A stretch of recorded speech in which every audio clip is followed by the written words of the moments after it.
안녕하세요. 저는 결혼 9년 차에 접어드는 30대 중반의 주부이자 두 딸아이의 엄마입니다. 평소에 결혼 생활 이야기를 접해보면 정말 다들 별이 별일을 다 겪고 산다고 생각하지만 아마 저보다 더 기가 막힌 경우를 겪은 분들은 많지 않을 거라고 생각해요. 정말 이런 일도 다 있구나 하고 모두들 느껴보시라는 마음에 이렇게 사연을 보냅니다. 남편과 저는 선을 보고 만나서 결혼했어요. 친정 부모님께서 선 이야기를 꺼냈을 때만 해도 저는 결혼 생각이 크게 없어서 아니 요즘 세상에 뭔 안달이 나서 선까지 봐가면서 결혼하느냐고 거부를 했는데 아버지께선 남편 직업도 괜찮고 부잣집이라더라며 한사코 권유를 하셔서 결심을 했죠.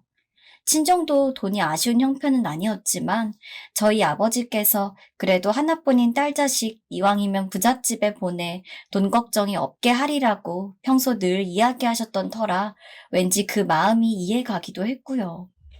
남편을 만나보니 생김새도 서글서글하고 바른 행동이 몸에 밴 사람 같아 첫인상은 꽤 좋은 편이었어요.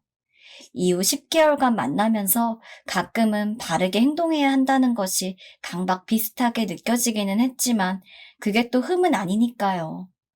마음 같아서는 전공 쪽으로 공부를 더 하고 싶었지만 이 남자 정도면 좋은 가정을 꾸릴 수 있을 거라는 확신이 들었기 때문에 프로포즈를 승낙했습니다. 결혼 과정에서 뭔가 마음이 좀 개운치 않았던 것은 시부모님을 처음 뵌 자리부터였습니다.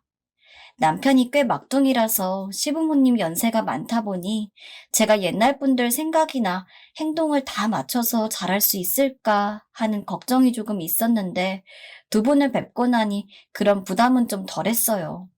시아버님은 그저 사람이 마냥 좋기만 한 호인이었어요. 남편처럼 그저 생글생글 웃고만 계셔서 앞으로의 시댁 생활이 좀 안심이 되었죠. 시어머님은 다소 경직되어 계시긴 했지만 교양 있고 초면에 지켜야 할 선 같은 것들을 정확하게 아시는 분이었어요. 다만 좀 느껴지는 게 그 세상 책임은 모두 다 떠안고 있는 사람이라고 하면 이해가 되실까요? 아무튼 묘하게도 대화 중간에 이 집안에 대한 깊은 책임감 같은 것을 갖고 계신다는 느낌을 받았습니다. 그런데 워낙에 예의가 바른 말투이셔서 두 분 모습을 모두 합치면 딱 남편이 되는 것 같더라고요. 그때까지만 해도 시어머님의 그런 모습 뒷면에 무서운 집착이 있을 거라고는 생각도 못했습니다. 우리는 선을 본지 1년 만에 결혼을 했습니다. 친정 아버지께서는 호기롭게 신혼집을 사주마 하셨는데 시댁에서는 한사코 거부하셔서 예단 1억, 혼수 1억 이렇게만 해갔어요. 그 외 시댁 친척분들 거랑 이것저것 해서 7천만 원이 더 들었고요. 신혼집이 7억이었으니 저희도 그렇게 적게 간 편은 아니죠. 혼수는 아예 시댁에서 목록까지 뽑아주시더라고요. 제품명까지 뽑아서 주신 거를 보고 친정 엄마께서는 야, 부잣집끼리는 뭐 혼수 품목까지도 다 정해진 규격을 만들어서 돌리나 보다. 아니면 사돈어른이 직접 일일이 찾아보고 정리하셨나? 하시면서 웃으셨어요. 저도 내색은 안 했지만 속으로 참 유별나기는 하다고 생각했어요. 그런데 이 부분이 좀 치사하게 느껴졌던 것은 신혼여행을 다녀와서부터였어요. 정확히 말하면 시어머니가 저를 편하게 대하기 시작한 때부터지요. 뭐가 됐든 남편보다 적게 간 것은 맞으니까 그런가 보다 했는데 설날부터 예단을 적게 해왔다고 친척분들 앞에서 면박을 주시더라고요. 아니, 정철이 엄마는 정철이 여울 때 집도 3억 조금 넘는 거 해줬는데도 며느리가 이것저것 해서 3억은 넘게 해왔다는데 우리 며느리는 7억짜리 집까지 떡하니 장만해줬더니만 영 시원찮아서 시어머니가 혼잣말로 투덜투덜하자 순간 분위기가 냉랭해졌어요. 그때 시댁 작은아버지께서 아이고 우리는 덕분에 옷 잘 얻어 입었는데요 뭘 하면서 분위기를 바꾸려고 하시는데도 계속 투덜대시는데 정말 제가 봤던 그분이 맞나 싶을 정도였어요. 마음 같아서는 저희 아버지께서 집 해준다 그랬을 때 왜 괜찮다고 하셨어요 하고 돌려 매기고 싶었지만 갓 신혼에 감히 그럴 엄두도 못 내고 혼자 울었던 기억만 납니다. 그때는 그래도 시아버님이 성격이 좋으시니 그냥 시아버님 위주로 대하자고만 생각했어요. 지금 생각해보면 그런 기선제압을 참고만 있어서는 안 됐는데, 그리고 어떤 사람이 성격이 좋은 게 반드시 그 주변 사람에게 좋은 영향을 주는 건 아니더라고요. 성격 좋고 우유부단한 것보다는 차라리 좀 까칠해도 나서서 옳고 그름을 분명히 가르는 것이 더 좋다는 것을 그때는 왜 몰랐을까요? 시어머님이 본격적으로 이상한 행동을 시작한 것은 제가 큰애를 가지고 난 이후부터였습니다. 성별 판가름이 가능할 때가 되자 시어머니가 저를 끌고 아는 산부인과로 데려갔어요. 그 병원이 좀 낙후된 구도심 있죠? 골목 안에 있는 그런 산부인과더라고요. 요즘도 이런 병원이 있나 싶은 그런 곳이었어요. 원래 다니던 병원이 있었는데도 불구하고 시어머니는 이곳이 진료를 정말 잘 본다고 그렇게 자랑을 늘어놓으셔서 어쩔 수 없이 가긴 했는데 차에서 내리는 순간 낙후된 병원 건물을 보곤 들어가기가 싫더라고요. 하지만 어쩔 수가 있나요? 그때 저는 시어머니의 말을 거역할 수 없었으니까요. 진료를 받고 나오니 첫애가 딸이라는 것을 알았어요. 저희 부부는 첫애는 딸을 원했기 때문에 저는 무척 기쁘고 들떴는데 돌아오는 차 안에서 시어머니가 대뜸 둘째는 아들로 준비해라 하고 말하시더라고요. 둘째는 아들 낳으면 좋겠다가 아니라 그냥 말 그대로 애 낳고 바로 준비 들어가라는 말이었어요. 순간 속에서 뭔가 물컥 올라오는 것 같았습니다. 저도 보통 성격은 넘는데 진짜 한번 터지면 주체가 안 될 것 같아서요. 뱃속에 아이도 있는데 싶어 일단 그냥 들어 넘겼어요. 그날 저녁에 곰곰이 생각을 해보니까 참 제가 시댁 식구들에 대해서 너무 순진하게 여겼다는 생각이 들었어요. 처음 뵙자마자 무슨 제 본관을 물어보시지 않나, 저희 부모님께서 뭘 하고 사셨는지 스펙 조사하듯이 물어보지를 않나. 그때부터 어느 정도 경계를 하고 현명하게 대처했어야 했는데 어른이라면 무조건 좋게 보고 살아왔던 제가 멍청하다 싶을 정도였어요. 또 그 당시에는 그저 남편이 좋아서 그런 말에 별 생각이 없기도 했고요. 시어머님이 좀 깐깐하면 시아버지께서 그런 부분을 좀 제어를 해주셨으면 하는데 그저 웃고만 계시니 이쯤 되면 사람이 좋으신 게 아니라 시끄러운 일을 안 만드시는 성격은 아니신가. 혹시 남편도 그런 성격이려나 하고 정말 온갖 생각이 다 들었어요. 딸이든 아들이든 본인 자식인데 아무렴 손주 낳고 나서야 뭐라 그러겠냐 싶어서 두고 보고만 있었더니 정말 어이없는 경우는 큰애를 낳던 그날에 겪었습니다. 정신이 없어서 누워만 있는데 시어머님이 꽃바구니를 보내셨더라고요. 둘째는 아들이길 바란다 라는 문구가 산들거리는 꽃바구니요. 그제서야 이분이 제정신이 아닌 것 같다는 판단이 들었습니다. 아니 제가 화나는 것보다 이번 실에 오가는 사람이 저걸 본다고 생각하니까 기가 턱하고 막히더라고요. 한참을 그걸 보고 있다가 남편이 눈에 띄자마자 저거 내다 버리라고 소리를 쳤어요. 남편도 그걸 보더니 표정이 싹 굳어서는 그날 저녁에 시어머니랑 한바탕 했더라고요. 뭘 어떻게 싸웠는지 보진 못했지만 그때 아예 한 번 더 이런 식이면 연을 끊겠다고 단도리를 했으면 얼마나 좋았을까요? 그 이후로 저는 정말 시어머니 없는 셈 치고 살았습니다. 만나든 전화가 오든 저는 그저 입만 웃고 있었지 한 번도 진심으로 대한 적이 없어요. 대신에 명절이나 생신 같은 때에는 무리를 해서라도 거하게 치렀습니다. 신랑과 저는 큰딸로부터 두세 살 터울로 가족 계획을 세웠어요. 시어머님이 그렇게 노리고 있던 와중에도 저희는 동기간에 가장 잘 배려해줄 수 있는 나이 터울은 얼마 정도가 좋고 애는 며칠 낳고 이런 거를 정성을 다해서 계획을 세웠어요. 우리가 늙었을 때 애들이 몇 살이고 이러면서 인생 전반 이야기를 다 했어요. 큰애가 주는 행복이 그만큼 컸기 때문이죠. 하지만 시어머님은 그저 아들만을 원했나 봐요. 조리원 나오고 얼마 안 지나서부터 아들, 손자 노래를 부르시더라고요. 내 말 잘 듣거라. 아들을 낳으려면 명석이가 고기 종류는 있는 대로 먹어야 된다. 그리고 12월 3일 날 새벽 2시에 좋은 기운이 있다니까 네가 신경을 써야 된다. 얘, 뭐하니? 내가 말한 날짜 메모하고 있는 거니? 이런 식으로 시엄마의 참견은 끝이 없었습니다.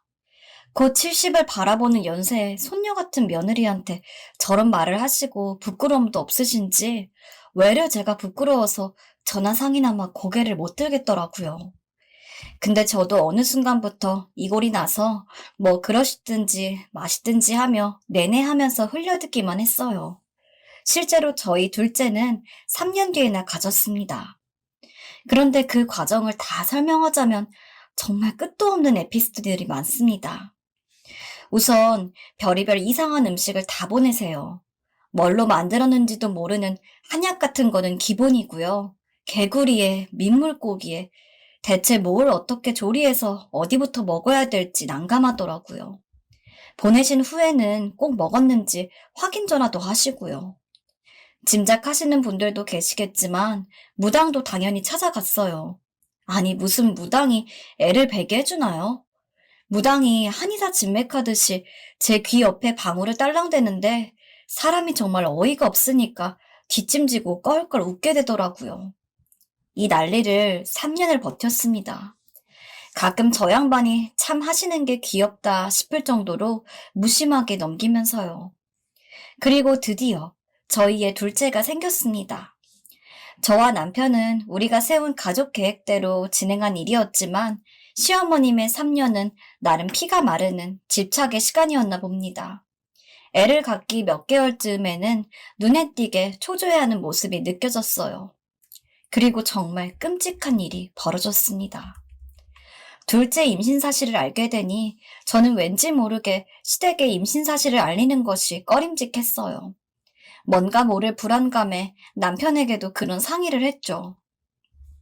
남편도 한참을 고민하더니 일단은 어머니가 좀 유난을 떨더라도 알리는 건 알려야 되지 않겠냐고 하는데 저도 뭐라도 할 말은 없었어요. 아니나 다를까 둘째 임신을 알리자마자 안달을 부리시더라고요. 틈만 나면 저희 집에 방문해서 온갖 소리를 다 하고 가면서 겉으로 표현은 안 했지만 아들의 눈이 시뻘개진 게 보일 정도였으니까요. 때가 되니 또 예전에 그 후미진 병원으로 저를 데려가셨어요. 저는 그래 뭐 알고는 계셔라 오죽하시겠냐 싶어서 그냥 순순히 따라는 갔죠. 결과는 이번에 또 딸이었어요. 저는 아무렇지도 않았는데 시어머니는 눈에 띄게 안색이 안 좋아지셨어요. 그리고 돌아오는 길에 이런 말을 하셨어요. 네 신랑 팔자에 둘째는 아들이다. 저는 이게 무슨 소리인가 했더니 시댁 집안은 예로부터 사주팔자를 맹신해왔던 집안이었대요. 부잣집이다 보니 돈은 아무래도 좋고 그저 잘 내다보는 최고의 역학가로만 골라 사주를 봤는데 하나같이 제 신랑은 애를 둘 낳을 것인데 둘째는 아들이라고 했다는 이야기이죠. 그리고 그 사주 선생들이 모든 대한민국에서 손꼽히는 점쟁이이고 그간 수많은 일들의 흐름이 대개는 들어맞더라는 것이 시어머니의 이야기였어요. 저도 사주를 미신으로 치부하는 사람은 아니고 가끔 그냥 카운슬링 삼아 이용하기는 하지만 무슨 아들, 딸을 다 맞추면 그게 역학가가 할 수 있는 일인가요? 그래서 저는 그냥 공손하게 예, 어머님, 그런데 의사가 딸이라고 하네요. 라고만 대답했습니다. 어머님의 표정이 눈에 띄게 굳어졌지만 저는 그게 뭘 의미하는지 몰랐어요. 그로부터 2주 뒤 결국 일은 벌어졌습니다. 아침부터 찾아온 시어머니는 갑자기 집안을 정리해준다, 어쩐다 하면서 수선을 떨었습니다. 저는 부담스럽기도 하고 내키지 않아서 어쩔 줄을 몰라 하고 있는데 시어머니는 임신 중에 그저 쉬는 게 중요하다며 저를 방에서 나오지 못하게 했어요. 잠시 뒤 당근을 갈아서 만든 주스를 갖다 주시며 마시라고 하시더군요. 그런데 그걸 받아 마시니 갑자기 기분이 약간 좋아지면서 온몸이 나른해졌어요. 어머님은 햇볕도 좋은데 어디 드라이브나 가자고 옷을 챙겼습니다. 저는 운전석 옆자리에 앉아 잠이 들었어요. 잠에서 깨고 나니 어머님과 몇 번 왔던 그 병원에 도착해 있었습니다. 저는 왜 갑자기 이곳에 온 건지 영문을 몰라 어리둥절하고 있는데 제 손을 잡고 병원에 들어가더군요. 그리고 현관 한적한 곳에 앉더니 내가 여기 수술 말해놨다. 원장님도 내가 잘 아는 분이니 신경 써줄 것이고 잠시 지웠다가 다시 낳자. 세상에, 그때 그 기분을 어떻게 말로 다 할 수 있을까요? 내용도 충격적이었지만 그 말을 듣자마자 여태껏 좋았던 기분이 싹 사라지면서 마치 잠에서 깨는 것 같은 그런 기분이 들었거든요. 저는 순간적으로 불안함에 온몸이 저리는 것을 느꼈습니다. 뭐라고요? 아니, 애를 왜, 어머님 혹시 아까 저한테 주신 그 당근, 그거 뭐예요? 이상한 예감에 온몸을 떠는 저에게 시어머니는 굳은 표정으로 말했습니다. 그거 그냥 신경 안정제다. 가벼운 거야. 수술 앞두고 떨릴 텐데 그거라도 먹으니 네가 나를 고분고분 따라오지. 에휴, 배운 며느리 모시고 사려니 내가 아주. 더 들을 것도 없이 저는 손바닥을 다 펴지도 않은 채로 시어머니의 뺨을 짝소리가 나도록 올려쳤습니다. 세상에 임산부에게 신경 안정제라니요. 더군다나 마치 저 때문에 자기가 그런 일을 꾸몄다는 듯 태연스럽게 저를 탓하는데 순간 시엄마가 아닌 악마 하나가 제 앞에 있는 것 같았어요. 그래서 시어머니의 뺨을 올려붙였다는 생각은 전혀 들지 않았어요. 얻어맞던 시어머니가 저에게 달려들려 했지만 저는 틈을 주지 않고 다시 몇 대를 올려쳤어요. 조금만 이성을 더 놓았으면 정말 시엄마를 어떻게 했을지도 몰라요. 시어머니의 기세가 한풀 꺾이자 저는 매섭게 소리쳤습니다. 그렇게 유난을 떨더니 결국 하는 짓거리가 이거야? 당신 오늘 내가 경찰에 쳐넣어버릴 거야. 여기 병원 사람들도 오늘 다 쳐넣어버릴 거야. 그리고 시어머니의 멱살을 잡고 바깥으로 끌어냈습니다. 간호사들이 달려와 떼어놓기 전까지 정말 미친 듯이 날뛰었습니다. 그제야 상황이 파악이 되었는지 시어머니는 팔로 얼굴을 감싸고 벌벌 떨기만 했어요. 아무리 소리쳐봐도 울분은 풀리지 않고 남편도 꼴보기가 싫고 이 광경을 똑똑히 보여주고 싶었습니다. 그동안은 남편한테 말하지 않고 참아왔지만 그때만큼은 당신 엄마가 이런 사람이다. 똑똑히 봐둬라 하고 각인시켜주고 싶었거든요. 그래서 저는 남편에게 전화해서 너 당장 이리로 뛰어오라고 오늘 네 엄마 감옥 가야 한다고 소리쳤습니다. 그제야 시어머니가 엎드려 빌기 시작했어요. 내가 잘못했다. 이렇게 싹싹 비마. 나는 정말 너희가 잘 되길 바랬을 뿐이야. 저는 그 사람과 별로 대화하고 싶지 않았기에 의사를 만나 당신은 여기에 어디까지 작당이 되어 있냐고 따졌어요. 그동안에 시어머니는 엎드려 빌기만 했고 의사도 급기야 허리를 굽히며 사과를 했습니다. 그리고 의사는 그저 수술에 대해서만 이야기를 나누었으며 약에 관해서는 다 치명적인 것은 아니니 태아에게 해가 되지 않도록 진행하시고 일단은 안정을 좀 취하시라고 연신 사과를 하더군요. 그 말에 잠깐 진정하고 병원 꼴을 보면서 생각해보니 그제서야 이 후미진 병원이 어떻게 운영을 하고 있는지를 깨달았어요. 저는 잠시 뒤 도착한 남편에게 당신 어머니께 자초지종을 들으라고 하고는 택시를 타고 집에 와버렸어요. 그날 저녁 남편으로부터 일의 내막을 들을 수 있었습니다. 이미 짐작한 내용이랑 크게 다른 부분은 없었어요. 그놈의 사주니 뭐니 하는 것 때문에 이번에 딸을 낳아버리면 사주가 틀렸지언정 남편 팔자에 자식은 둘밖에 없는 것은 분명하니 어떻게든 아들을 낳으려고 했다고요. 남편도 기가 막혀서 그 길로 부모 자식 간의 연을 끊고 왔다고 하더군요. 앞으로 어머니는 위로 둘 형님만 모시고 저는 없는 셈 하시라고 말을 했대요. 당시 제 심정으로는 남편이 그렇게 하지 않았다면 저는 분명히 이혼을 했을 거예요. 한순간의 실수고 옛날 사람의 가치관이고 뭐고 간에 왜 제가 이런 무서운 일을 당해야 하는 건지 정말 생각하기도 싫은 경험이었어요. 다행히 제가 먹은 신경안정제는 매우 가벼운 수준의 적은 용량이긴 했습니다. 둘째를 순산하기까지 정말 피말리는 심정으로 정밀검사를 받았어요. 다행히 둘째는 건강하게 태어났습니다. 남편이 인연을 끊겠다고 선언하고 온 날, 저는 바로 남편과 상의해서 시댁에서 해준 집값을 모두 갚기로 했습니다. 확실하게 못을 박아두고 싶었기 때문이에요. 그간 그래도 남편을 길러주고 낳아준 사람이라고 스스로를 추스렸지만 한번 그런 일을 겪고 나니 한 칼에 모든 것을 잘라내야겠다고 생각했어요. 그나마 형사고발을 하지 않은 것이 제 마지막 배려였지요. 친정에서 3억을 빌리고 그간 모은 돈을 보태서 1,000원 한 장 비는 거 없이 집값을 모두 갚아줬습니다. 물론 그날 이후로 시어머니와 마주친 적은 한 번도 없고요.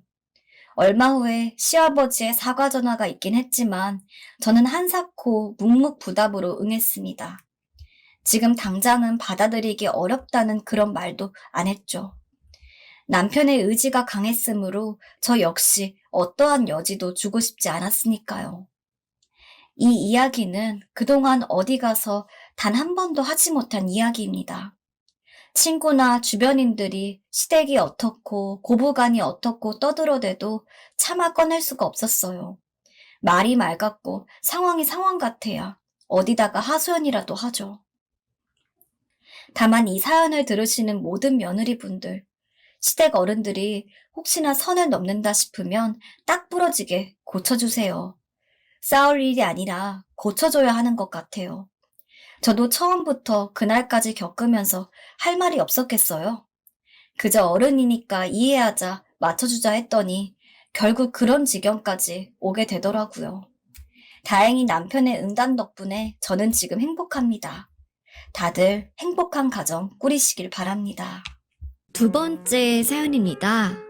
얼마 전에 은퇴한 60대 남성 사연자분이 최근에 너무 큰 고민이 생겨 잠도 못 자고 일상생활이 불가능한 지경이라 합니다. 다름 아닌 사연자님의 자식과 며느리들 사이에서 있어선 안 될 일이 생겨버렸는데요. 과연 어떤 일이 일어났을지 사연자님의 이야기를 귀 기울여서 끝까지 들어주시길 바랍니다.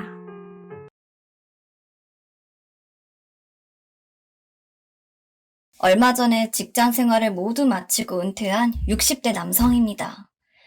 최근에 너무 큰 고민이 생겨서 밤마다 잠도 못 자고 일상생활이 불가능할 지경인지라 어디에다가 또 이야기를 안 하면 가슴이 터져버릴 것만 같아 이렇게 익명의 힘을 빌려 제 이야기를 한번 해보려고 합니다. 저희 집은 어릴 때부터 가난했습니다. 지금은 돌아가셨지만 저희 어머니랑 아버지는 열심히 농사일을 했는데도 불구하고 다른 집에 비해 그렇게 넉넉한 형편이 아니었어요. 그래서 저도 자연스럽게 풍족한 삶과는 거리가 먼 생활을 했습니다. 특히나 저 때는 형제가 4-5 이상인 집이 일반적이었기 때문에 저도 무려 형과 동생 통틀어서 형제가 5명이나 있었어요. 그리고 저는 6명 중에 둘째였죠. 안 그래도 버는 돈이 그렇게 많지가 않은데 돈이 들어가야 할 일은 많다 보니까 자연스레 저희는 콩 한 쪽도 나눠 먹는 것이 일상이 되었고 부모님은 물론 형이나 동생들도 어쩌다가 밖에 나가서 맛있는 게 생기면 다 가족 주겠다고 어떻게든 여러 개를 챙겨오기도 하는 등 적어도 가족에는 돈독했던 것 같습니다. 하지만 아무리 가족끼리 사이가 좋아도 저는 내심 주변 다른 친구들이 주말에 고기 먹었다 혹은 아이스크림을 먹었다 라는 이야기를 하면 그게 너무 부러워서 부모님한테 땡깡을 부린 적도 많았습니다. 제가 둘째이기는 해도 다른 아래 형제들에 비해서 철은 엄청 없었던 것 같아요. 부모님은 제가 때를 쓸 때마다 곤란한 표정을 짓고는 하셨죠. 만약에 맛있는 걸 사준다면 저만 줄 수는 없기에 다른 형제들이 먹을 것도 다 사줘야 하는데 저희 집은 그럴 가정 형편이 안 됐으니까요. 나중에 저도 머리가 크고 나서는 제가 당시 했던 행동이 얼마나 철이 없고 부끄러운 짓인지 알게 되었지만 그래도 언젠가 제가 나중에 결혼을 하게 된다면 절대 내 아이들은 먹고 싶은 거 못 먹고 입고 싶은 거 못 입는 처지로는 자라지 않게 하겠다고 마음을 먹었어요. 저희 부모님은 한 번도 저희에게 타당하지 않은 이유로 혼을 낸 적도 없었고, 인간적으로 정말 좋고 존경할 만한 부모님이라고 생각하지만, 냉정하게 보았을 때 저나 형제들이 다른 또래 아이들에 비해서 힘들게 살아왔던 것은 맞으니까요. 아무리 부모님이 좋고 형제들과 우애가 돈독했다 해도 그것만으로는 충족할 수 없는 게 사람 사는 거라고 생각했습니다. 아까 말했던 것처럼 저희 집은 형편이 좋지 않았기 때문에 사실 공부를 제대로 할 수 있는 사람은 아무도 없었어요. 첫째 형도 학교를 졸업하자마자 바로 일을 했고, 그건 저도 마찬가지였습니다. 정말 안 해본 일이 없는 것 같아요. 당시 시골에서 쭉 살아가고 있을 때에는 주변 이웃집 농사를 도우면서 품삯을 얻어가게 됐고, 나중에 서울에 올라오고 나서는 조금 더 일을 할 수 있는 환경적인 조건이 되어 여러 가지 최대한 시간을 쪼개서 할 수 있는 일은 다 했던 것 같아요. 그래도 솔직히 일자리는 한정되어 있고 그 일을 구하는 사람들은 많다 보니 조금만 실수를 해도 잘리기가 일쑤였는데, 갑자기 예고 없이 일을 그만두게 되면 그만큼 금전적인 부분에서 문제가 생기기 때문에 최대한 안 잘리려고 갖은 노력을 다했습니다. 그 덕분에 저한테 일을 맡기셨던 사장님들은 저보고 "어린 나이에 어쩜 이렇게 일을 싹싹하게 잘해?" 라며 칭찬 일색이었어요. 그렇게 몇 년을 아르바이트만 했던 것 같습니다. 하지만 똑같은 시간을 일하더라도 몇 시간마다 다른 장소에서 다른 일을 한다는 게 점점 힘에 버겁기 시작하더라고요. 예를 들어 사람이 똑같이 1시간이라는 거리를 간다고 하더라도 버스나 지하철, 택시를 타고 한 번에 가는 거랑 이것저것 갈아타면서 가는 거랑은 육체적으로 느껴지는 피로도가 다르잖아요. 저 역시도 마찬가지였습니다. 저의 최우선은 일단 나를 채용해서 일을 써주는지 안 써주는지가 전부였습니다. 그래서 저보고 일을 하러 오라고 하는 곳엔 하나도 빼먹지 않고 다 갔죠. 처음에는 괜찮았습니다. 그렇게 고생을 하고 나면 그에 맞는 보상이 들어오고, 이 돈을 통해서 저도 먹고 살고 가족들한테도 조금이나마 보낼 수 있다는 것에서 큰 위안을 얻었거든요. 하지만 나중에 가니 이제는 그런 정신적인 만족도로는 회복이 안 될 만큼 몸으로 느껴지는 고통이 너무나 심했습니다. 그리고 당시 제가 했던 일들은 모두 몸을 쓰는 일이 많았기 때문에 언제가 병원에 가니까 의사 선생님이 "아니, 무슨 일을 하는데 이렇게 몸이 다 망가졌어요. 아직 나이도 어린데." 라고 할 정도로 상태가 심각했던 적도 있었습니다. 그때 번 돈이 다 병원비로 나갈 뻔했죠.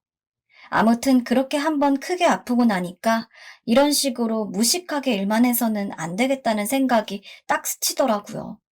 그래서 마침 이제 나이도 제법 성인이겠다, 제대로 된 회사를 구해 직장 생활을 하는 것도 괜찮을 것 같아서 그때부터는 이력서를 넣는 데만 집중했습니다. 하지만 취업을 하는 것은 생각보다 쉽지 않았죠. 물론 요즘 젊은 애들이 취직 걱정을 하는 것만큼 취업난이 강한 시기는 아니었습니다. 하지만 시골에서 배운 것도 없이 서울로 올라와서 해본 거라고는 몸쓰는 잡일밖에 없는 젊은이를 채용해줄 회사는 많지 않았어요. 그 당시에도 일명 엘리트 코스 차근차근 밟아가면서 공부 열심히 해가지고 좋은 대학 나와 졸업한 사람들을 더 쳐줬기 때문에, 한마디로 저처럼 일자무식한 남자가 자기네들 회사에서 한몫을 할 거라고 생각하는 사람들이 적었습니다. 수많은 이력서를 넣어보았고 수많은 서류 탈락을 경험했어요. 이렇게 영원히 잡일만 해야 하는 팔자인가 싶어 고심하던 찰나에 진짜 마지막이라고 생각하고 서류를 넣었던 곳에서 면접을 보러 오라는 연락이 왔습니다. 저는 이 면접 장소에서 제가 가진 모든 것을 다 보여주겠다는 일념으로 만반의 준비를 하고 갔어요. 당시의 면접이 아직도 기억이 납니다. 회사 대표님과 1대1로 면접을 하는 거였는데 당시 정말 개인적인 질문을 많이 하더라고요. 그래서 저는 어릴 때 저희 집에서 살아왔던 이야기를 하면서 제가 한다면 하는 놈이라는 것을 열심히 피력했습니다. 제가 4년간 한 아르바이트가 수십 가지가 넘는다고 하니까 대표님이 놀라던 얼굴이 선명하네요. 지금 생각하면 조금 부끄럽지만 직무를 수행하는 능력이 부족하다면 성실함과 인간성을 드러내면서 최대한 동정심을 유발하자는 생각도 있었습니다. 그래서 제가 어릴 때 얼마나 힘들게 살았는지, 그리고 집이 얼마나 가난했으며 지금도 저를 비롯해서 다른 형제들이 열심히 돈을 벌지 않으면 생계가 힘들다는 점까지 은근슬쩍 낱낱이 이야기했습니다. 대표님은 그런 저의 열정이 마음에 든다며 저를 채용하였고요. 허나 예상은 했지만 회사 생활은 그렇게 녹록하지 않았습니다. 저를 포함하여 다른 직원들은 이미 회사에서 몇 년 이상 근무를 하기도 했고 회사 업무에 필요한 여러 가지 지식들을 알고 있었는데에 비해 저는 너무 배운 게 없다 보니 기본적인 거를 익히는데도 꽤 시간이 오래 걸리더라고요. 다행스럽게도 대표님이나 다른 직원들이 이해심과 배려심이 많아서 제가 일을 못해 혼난 적은 한 번도 없긴 했지만 제 스스로가 용납이 되지 않았습니다. 똑같이 정당한 월급을 받고 일하는 건데 저만 언제까지고 초보자에 머무르면서 월급을 받는 건 타당하지 않다고 생각했기 때문이죠. 그리고 저를 가르치겠다고 다른 직원들이 고생하는 것도 보고 싶지 않았습니다. 그래서 저는 다른 사람들이 퇴근한 뒤에도 혼자 회사에 남아 매일같이 일했습니다. 그런데도 하나도 힘들지가 않았어요. 뭔가 제대로 회사에 취직을 하고 나니 진짜 제가 사회 구성원으로서 한 몫을 한다는 느낌이 들었거든요. 그리고 저의 발전을 위해 시간을 쏟는 것이니 그만큼 그 시간을 견딘다면 제가 나중에 다른 회사에 가더라도 효과적으로 적용할 수 있을 것 같았어요. 하지만 그런 다짐이 무색하게 저는 첫 회사에서만 무려 30년을 일했습니다. 은퇴를 한 지금 생각해보면 진짜 어떻게 그렇게 오래 일할 수 있었는지 신기하기도 해요. 요즘 젊은 친구들은 회사에서 일을 한다고 해도 그렇게 오래 일하지는 않고 금방 다른 회사로 이직을 한다고 알고 있는데 저 때는 저처럼 한 회사에 들어가면 그 회사에서 있을 수 있을 만큼 쭉 있다가 은퇴를 하는 일이 더 많았습니다. 저는 제가 다녔던 회사, 특히 대표님에게 고마운 것이 정말 많습니다. 애초에 별 볼 일 없는 저를 회사 직원으로 뽑아준 것부터 시작해서 제가 일을 할 때 자리를 잡을 수 있도록 가장 많이 도와준 것이 대표님이기도 했고, 일적인 것 외로는 지금의 아내를 만나게 해준 것도 대표님이었습니다. 제가 회사에서 한 10년 정도 일했을 때였죠. 당시 저는 30대 중반이었는데 먹고 사는 게 바쁘다 보니 여자랑 연애 한번 못 해본 수총각이었습니다. 다른 동료들은 바쁜 와중에도 어떻게들 그렇게 시간을 내고 기회를 잡는지 셀 수도 없을 정도로 자주 연애를 하고는 했는데 그에 비해 저는 어머니를 제외하곤 여자를 마주친 일도 손에 꼽았죠. 그리고 이런 사실을 저희 대표님도 알고 있었습니다. 대표님이 보기에는 아무리 바빠도 젊은 나이에 연애 한번 못하고 있는 제가 안쓰러웠는지 저에게 대뜸 선 한번 볼래? 라면서 제의를 주셨습니다. 처음에는 거절했어요. 지금 여자 만날 여유도 없고 저 살기가 너무 바쁘다고요.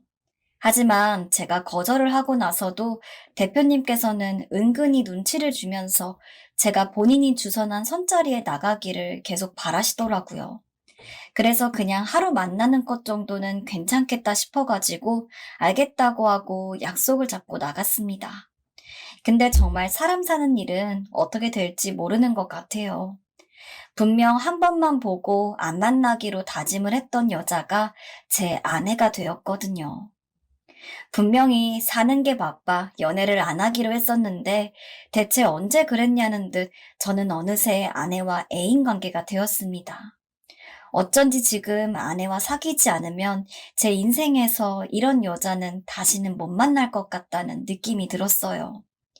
제가 연애를 하게 되었다는 이야기를 대표님에게 전해드리자 대표님은 마치 본인의 일인 것처럼 무척이나 좋아하셨습니다. 그래, 내가 둘이 잘 어울릴 줄 알았다니까. 오래오래 사귀고 나중에 결혼도 해. 말이 씨가 된다는 게 정말일까요? 저는 아내와 약 3년 정도 사귄 뒤 대표님의 말대로 결혼까지 하게 되었습니다. 당시 대표님이 축의금을 엄청 두둑하게 넣어주셨어요. 대표님은 자신이 연결해준 두 사람이 결혼까지 하게 되었다는 것에 굉장히 감격하신 것 같았어요. 아무튼 그렇게 지금의 아내와 결혼을 하였고, 저는 예전보다는 꽤 여유로운 삶을 살 수 있게 되었습니다. 그때쯤 되니까 회사에서 직급도 올라가서 월급도 남부럽지가 않았고, 저희 가정 형편도 다른 형제들이 열심히 노력해서 꽤 괜찮아져가지고 이제는 저 사는 것만 신경 쓰면 되더라고요. 아이를 낳아도 어렸을 때 제가 느낀 것처럼 자식이 부족한 환경에서 자라지는 않을 것 같다는 생각이 들었을 때 저와 아내는 임신에 대해서 계획을 세웠습니다. 그리고 두 아들을 낳았지요. 처음 아들들을 키울 때는 정말 우여곡절이 많았던 것 같습니다. 어릴 때 저는 부모님이 주시는 사랑이나 다정함이 너무도 당연해서 저한테 부족했던 것들만이 더 크게 보였고 그거에 관해서 불만이 많았습니다. 하지만 제가 직접 애들을 낳아서 부모님이 되어보니까 그렇게 꾸준하게 사랑을 주는 것도 정말 힘든 일이더라고요.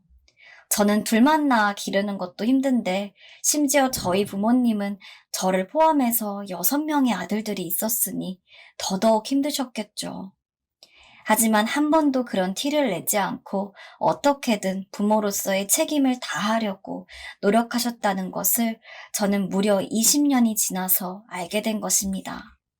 그래서 아들 둘을 키우다가 힘들 땐 제 부모님 생각을 했던 것 같아요. 그래, 우리 부모님은 더 힘들었는데 내가 이 정도로 지치면 안 되지. 라고 마음을 다잡으면서요. 그렇게 돈을 벌면서 다정한 아빠로서의 노릇도 하려고 노력을 했던 게 아들들한테 보였는지 다행스럽게도 제 아들들은 아주 건강하게 잘 자랐습니다. 그리고 지금은 결혼까지 한 상황이죠. 결혼은 둘째가 먼저 했는데 처음에 며느리 될 사람을 인사시키고 싶다는 말을 했을 때 너무 놀랐던 것 같아요. 이제 정말 나와 아내의 품을 떠나는구나에 대한 미묘한 감정도 있었고 한편으론 홀가분하면서 한편으로는 아쉬움이 느껴지기도 하더라고요. 그렇게 둘째가 저와 아내한테 며느리 될 여자를 인사시키고 얼마 지나지 않아 첫째도 결혼을 하고 싶다며 자기가 사귀는 사람과 같이 인사를 드리러 오겠다고 했습니다. 누가 형제 아니랄까봐 결혼도 비슷한 시기에 하려는 게 웃기기도 했네요.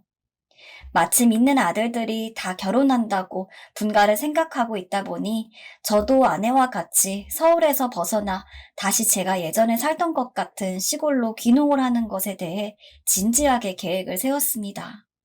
아내도 일 때문에 서울에 올라오긴 했지만 본래 시골 출신으로 저처럼 옛날에 살던 곳을 그리워하던 느낌이 있었거든요. 그래서 비록 원래 살던 고향과 같은 곳은 힘들겠지만 적당히 물 좋고 자연 좋은 지역을 찾아 거기서 우리끼리 오손도손 살자는 이야기를 했습니다. 저도 마침 은퇴를 했고 아내와 둘이 살 돈 정도는 충분히 있었기 때문에 이리저리 알아보면서 조금 더 실현 가능할 수 있도록 이런저런 생각을 많이 했던 것 같아요. 아들들은 남부럽지 않은 직장에 다니겠다. 그리고 곧 예쁜 며느리랑 결혼도 하겠다. 제가 할 수 있는 부모로서의 책임은 다 했으니 이후의 삶은 아들들의 몫이고 그러면 저는 더 이상 아들들에게 예전만큼 신경을 쓰지 않아도 되겠더라고요.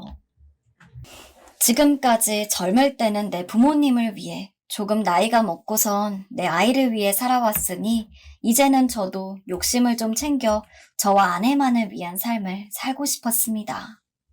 그렇게 제가 아내와 지방으로 갈 궁리를 하는 동안 아들들은 결혼을 했고 둘 다 신혼집은 제가 당시 살고 있던 집 근처로 잡았습니다. 아들들은 나중에 시골 가서 사시더라도 어쨌든 지금은 서울에 살고 계시니까 여기 있으신 동안에는 최대한 많이 찾아뵙고 싶어요. 라고 하더라고요. 그 마음이 어찌 고맙지 않을 수 있겠습니까? 그리고 저도 아들들이 갑자기 자기 삶을 찾은 것에 대해 적적한 감도 있었기 때문에 귀농을 하기 전까진 아들들과 좀 더 시간을 많이 보내고 싶기도 했습니다. 덕분에 저희는 가족끼리 정말 왕래를 많이 했어요. 다행스럽게도 며느리들 역시 저희 집에 오는 걸 싫어하지 않았습니다. 저는 내심 며느리들 입장에서 시댁에 자주 가는 것은 부담스러울 거라고 생각했기 때문에 아들들한테 집에 올 때 그 며느라가 데려오지 말고 너만 와라. 아무리 나랑 네 엄마가 잘해준다지만 며느라가 입장에서는 시댁이 아니냐. 명절 때도 굳이 안 와도 되니까 그냥 전화 정도만 하라고 하고 나머지는 신경 쓰지 말라고 전해라. 라고 신신당부를 했는데도 아버님, 남편한테 다 들었어요. 저 빼놓고 집에 오라고 했다면서요? 저는 아버님이 좋은데 아버님은 아니신가 봐요. 라고 너스레를 떨었죠. 첫째 며느리나 둘째 며느리도 자진해서 저희 집에 오자고 할 정도로 참으로 심성이 고왔습니다. 정말 행복했던 시간이었어요. 하지만 이후 저는 생각지도 못한 것을 목격하고 큰 충격에 빠지게 되었습니다. 제가 잠시 바깥에 볼일을 보러 나갔던 날이었어요. 근데 근처에 주차되어 있는 첫째 차가 보이더라고요. 아들들 차는 번호가 쉬워서 외우고 있었는데 몇 번을 곱씹어봐도 첫째 아들 차가 확실했습니다. 저는 아들이 말도 없이 저를 보러 집에 온 줄 알고 반가운 마음에 전화를 하려고 했죠. 근데 마침 아들이 주차한 곳에서 아주 조금 떨어져 있는 편의점에서 나오더라고요. 그 모습을 보고 저는 직접 가서 말을 걸려 했는데 순간 보이는 풍경에 멈칫했습니다. 아들이 어떤 여자의 허리에 손을 두르고 있었는데 저는 볼 것도 없이 당연히 첫째 며느리인 줄 알았거든요. 근데 제 눈에 들어온 여자는 첫째 며느리가 아니었습니다. 저는 첫째 옆에 있는 여자를 보고 눈을 계속 비벼가며 몇 번을 다시 확인했는지 모르겠습니다. 이게 무슨 말도 안 되는 일인지 하늘이 노랗게만 보였죠. 첫째 아들과 다정한 포즈를 취하고 있던 여자는 다름 아닌 바로 둘째 며느리였습니다.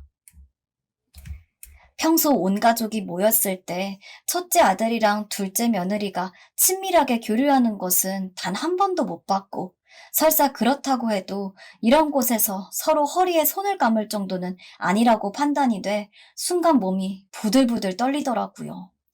봐서는 안 될 장면을 목격한 것 같은 기분이 들었습니다. 그렇게 다정한 자세를 취하고 있던 첫째 아들과 둘째 며느리는 바로 인근에 있던 모텔로 들어갔어요. 대낮에 가족끼리 바람이나 모텔이라니 정말 하늘이 무너지는 것 같았습니다. 그 꼴을 보고 어떻게 집에 왔는지 모르겠습니다. 몇 번이고 상황을 곱씹어보고 있지만 도저히 믿을 수가 없었어요.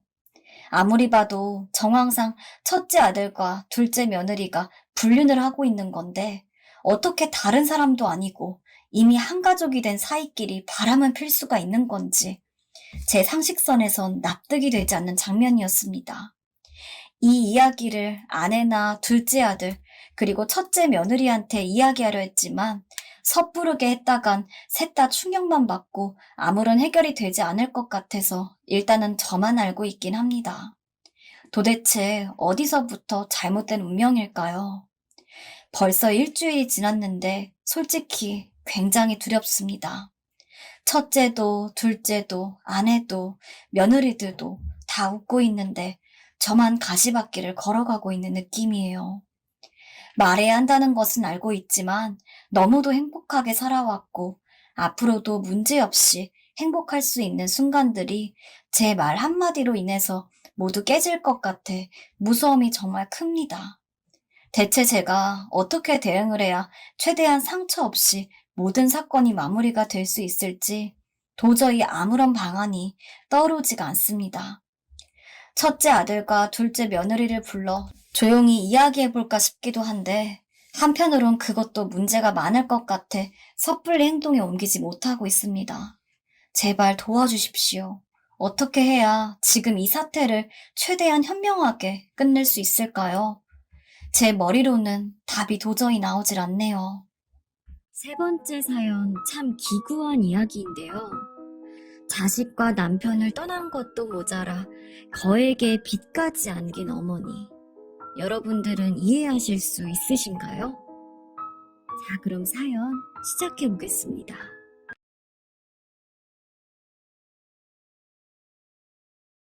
저는 40대 중반의 주부입니다. 20대 중반에 결혼을 해서 지금까지 남들이 평생 가도 겪을까 말까한 기구한 삶을 살아온 것 같습니다. 그래도 이제는 가정이 어느 정도 자리를 잡아 평범한 삶을 보내고 있다고 생각했는데 최근에 또 큰 고민거리가 생겨서 이렇게 하소연을 해봅니다. 제 이야기를 듣는 여러분께 많은 의견을 구하고 싶습니다. 저는 대학에서 법학을 전공했습니다. 하지만 특별히 그 공부가 하고 싶었던 것은 아니었고, 대학이라도 나와야 사회에서 먹고 살 직장이라도 구할 수 있었던 시절이었기 때문에 그저 대학이라도 가려 하니 선택할 과가 많지는 않았습니다. 원래 공부를 잘하는 편이 아니었기 때문에 사법고시나 법 관련 직종은 전혀 생각하고 있지도 않았어요. 그래도 대학 생활은 참 재미있게 했던 것 같아요. 뭐든 학생일 때가 가장 즐거운 법이잖아요. 문제는 대학을 졸업하고 난 이후였어요. 지방 4년제 출신으로 이렇다 할 만한 직장을 찾기가 쉽지가 않았어요. 정말 뭘 해야 제 앞날이 행복할 수 있을까? 그것만 고민하고 지냈던 것 같습니다. 그때 때마침 지금의 남편을 만나게 됐어요. 친구의 소개로 만나게 되었죠. 남편은 그저 그 또래에서 흔히 볼 수 있는 평범하디 평범한 남자였어요. 그야말로 특색이라는 걸 찾아볼 수가 없었다고 해도 좋을 정도였습니다. 같이 있어도 날 위해 노력하고 있다거나 하는 그런 느낌은 못 받았어요. 하지만 또 그때까지 만나본 모든 남자들이 대부분 그런 식이었어요. 요즘같이 커뮤니티가 발달한 시절에야 연애도 무슨 표본이나 정해진 태도가 있는 것처럼 말하지만 그때는 그저 그렇고 그랬던 것 같아요.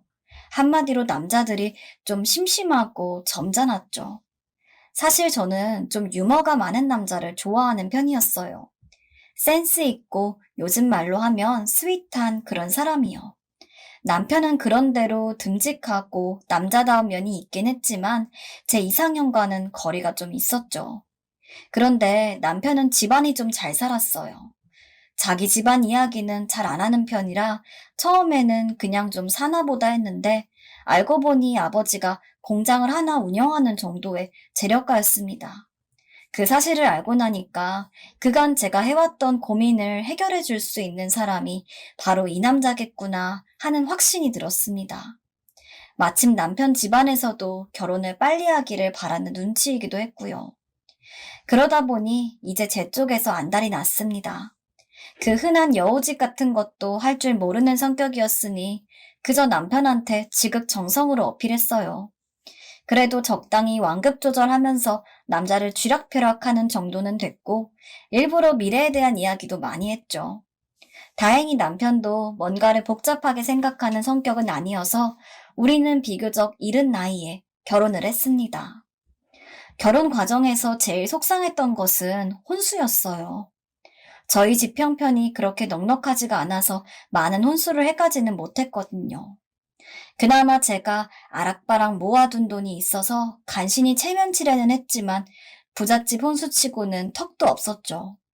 지금 생각해보면 시부모님을 모시고 사는데 특별히 혼수를 많이 따지지 않아도 되었지만 그때는 그게 참 서럽고 기가 죽었어요. 무엇보다도 시어머님이 대놓고 눈치를 주시더라고요. 시어머님은 사람이 그렇게 인자한 편은 아니었어요. 항상 꾹 담은 입술에 나른한 표정으로 계셨죠. 좋게 표현하자니 이런 거지만 그냥 단순하게 인상을 말하면 이런 표현 좀 그렇지만 좀 인정머리 없는 아줌마 같은 느낌이에요. 어디 모임을 가거나 친구분들을 만나면 꼭 대장질을 하려는 그런 분이었죠. 결혼을 하자마자 남편은 아버님 공장에 나가서 일종의 후계자 수업을 받기 시작했어요. 그런데 시어머님은 무슨 생각이신지 본인도 회사 돌아가는 걸 알아야겠다며 회사에 나가서 참견을 하기 시작했어요. 처음에는 그냥 회사에 들러 재무 관련한 것을 확인만 하셨다고 해요. 그런데 어느 순간부터 몇 시간씩 눌러앉아 격리를 보기 시작하셨다고 합니다. 직원들 월급 주고 하는 실질적인 일은 격리 아가씨를 시키고요. 그 즈음에서 그런 책들을 잔뜩 보시기는 했어요. 그렇게 아침나절에 시어머니가 회사에 나가기 시작하면서 저는 그나마 좀 숨통이 트였습니다. 시어머니와 함께 있으면 제 신세가 한심하다 싶을 정도로 시집살이를 시켰거든요. 물론 시집 오기 전에는 제가 특별히 가사 일을 안 해봐서 집안일 가르치겠다는 그 말씀은 맞는데 그렇다고 시어머니께서 무슨 요리나 그런 걸 되게 잘하시고 그런 편도 아니었어요. 일을 가르친다기보다는 그냥 옆에 놓고 부려먹는 수준이었으니 지금 와서 생각해보면 못 사는 집안에서 시집 왔다고 저를 좀 아래로 보시는 경향이었던 것 같아요. 속이 상해도 아예 틀린 말은 아니니 저도 참고 살았답니다. 남편이 회사에서 좀 자리를 잡을 때까지만 참으면 앞으로 좋은 날이 더 많을 거라고 생각했죠. 회사의 격리를 본다고 들락날락 하시던 시어머님은 어느 순간부터 사람들을 만나고 다니기 시작하셨어요. 정확히 뭘 하는 사람들인지는 몰랐지만 몇 번인가는 집에 모시고 온 적도 있었습니다. 하나같이 차림새가 돈 많은 티가 훤한 사람들이었지만 그렇게 교양이 뛰어난 분들 같지는 않았어요. 나누는 대화들을 들어보면 어디 부동산이 어떻고 신축 아파트가 어떻고 하는 걸 보면 재테크 모임 같기도 했고요. 그 와중에 시어머님은 우리 집에는 내가 없으면 안 된다는 소리를 입버릇처럼 주워 섬기곤 했습니다. 남편 말을 들어보니 예전에는 아버님 회사 일에 전혀 관여하지 않은 분이었는데 남편이 회사를 물려받는 게 확실해지면서부터 그러기 시작하셨다고 합니다. 시아버님은 워낙 똑부러지는 분이고 직접 회사를 읽어내다시피 한 분이라 시아버님께서는 별 참견을 못하지만 남편이 일을 하고 있으면 뭘 하는지 물어보면서 지켜본다고 하더라고요. 그 말을 듣고 생각해보니 남편이 회사를 물려받더라도 이런저런 간섭을 하려고 그러시는 것 같았어요. 저는 시어머님이 차라리 하루 종일 회사에 계셨으면 좋겠는데 오후에 집에 오시면 스트레스가 이만저만이 아니었어요. 손짓, 턱짓으로 사람을 부리고 가만히 계셔도 제가 알아서 할 일을 점검했으니까요. 언제부턴가 과소비도 심해지셔서 쇼핑을 자주 하셨는데 그럴 때마다 저는 짐꾼 역할을 해야 했어요. 사회생활 하신다는 핑계로 몇백만 원씩 하는 외투도 잘 사입으셨고요. 따라다니는 저한테는 평범한 티셔츠 하나 사입어볼래라는 말씀도 없었습니다. 너는 아직 이런 거 입을 나이가 아니라는 말씀은 종종 하셨죠. 그때 저는 한창 젊은 때여서 그런 사모님 티 풀풀 나는 옷들은 별로 부럽지도 않았지만 그렇게 비싼 옷을 입고 하시는 일이래야 그저 부동산이 어쩌고 아파트가 어쩌고 하던 그분들과 어울리는 일밖에는 없었어요. 아버님이 그런 모습을 보다 못하셨는지 어느 날 두 분이 크게 싸우신 적이 있었어요. 아버님이 어머님께 요즘 골프다 뭐다 하며 안 하는 짓을 하고 다니는데 회사에 나와 뭘 하려면 하든지 아니면 차라리 돈이나 쓰고 다니든지 둘 중에 하나만 하라며 화를 내시자 어머님은 대뜸 저에게 화살을 돌리셨어요. 그 말인즉슨 본인이 여태 집안을 돌봐서 당신 일도 잘 되고 집안도 잘 돌아간 건데 이제 며느리가 들어왔으니 내 하고 싶은 것 좀 하고 살겠다. 쟤는 없는 집에서 시집와서 지금까지나 앞으로나 뭐 하는 것도 없이 편하게 살 건데 며느리도 본 마당에 집안의 중심을 좀 잡아야 하지 않겠냐고 했어요. 본인 말씀만 하시면 되지. 가만히 있는 저는 이유 없이 왜 걸고 넘어지는지 황당했습니다. 그러면서 회사에서 버는 돈만 돈이냐. 본인이 여윳돈을 굴려 큰 돈을 만들겠다고 호언을 하셨어요. 제가 듣기에는 어림도 없는 소리였지요. 평소에 진지하게 재무 공부를 하시는 것도 아니고 끼케야 말만 시끄러운 사람들하고 어울리시는 게 다인데 무슨 수로 돈을 벌 수 있다고 하시는 건지. 당시에야 저도 세상 경험이 많은 편은 아니었지만 어머님과 어울리는 사람들처럼 말만 많은 사람들은 대개 사기꾼 아니면 호구라는 것 정도는 알고 있었어요. 그로부터 1년여간 시부모님은 다툼이 잦았어요. 내용을 다 알 수는 없었지만 어느 순간부터 시어머님이 은행권으로부터 돈을 끌어다 쓰기 시작했나 봐요. 시아버님은 몇 번이나 추궁을 했지만 시어머님은 고집스레 입을 열지 않았습니다. 그저 하는 말이라고는 예의 그 무슨 투자니 어쩌니 하는 소리뿐이었어요. 그러던 어느 날부턴가 시어머님은 이상한 눈치가 느껴졌습니다. 어딘지 모르게 불안해하는 모습을 자주 보이시고 무슨 일 때문인지 몹시 애를 쓰는 눈치였어요. 그리고 누군가와 긴 시간 동안 자주 통화를 하시더군요. 통화하시는 말투로 봐서는 제법 가까운 사람과 통화하시는 것 같았는데 제 눈치를 보면서 통화 내용을 숨기려고 하시길래 저도 굳이 일부러 엿들으려 하진 않았어요. 어느 날인가 남편에게 요즘 시어머니가 무슨 일이 있으신가 보다 라고 하며 그런 이야기를 해줬는데 남편은 대수롭지 않게 들었습니다. 그리고 얼마 후 드디어 일은 벌어졌습니다. 시아버님과 남편의 얼굴이 흑빛이 되어 돌아온 날 저는 너무나 충격을 받아 거의 기절하다시피 했었죠. 시어머님이 공장의 모든 자금을 빼돌려 잠적을 한 것입니다. 저는 회사가 어떻게 돌아가는지 몰랐기 때문에 어떻게 그런 일이 다 가능한지 꿈만 같았지만 남편 말로는 모든 것이 끝났다고 했어요. 이제 우린 망했어. 어떻게 엄마가 그럴 수가 있어? 여보, 이제 우리 어떻게 해? 남편은 하염없이 눈물만 흘렸어요. 아마 돈보다는 엄마가 가족을 버리고 도망갔다는 현실이 믿기 힘든 눈치였습니다. 그리고 굳세고 기백이 넘치던 시아버지가 며칠간 알아눕는 것을 보고 저는 정말 다 끝났구나 하는 걸 직감할 수 있었습니다. 남편은 백방으로 시어머님을 찾아다녔지만 시어머님은 마치 사람이 증발해버린 것처럼 그 어디에서도 소식을 알 수 없었어요.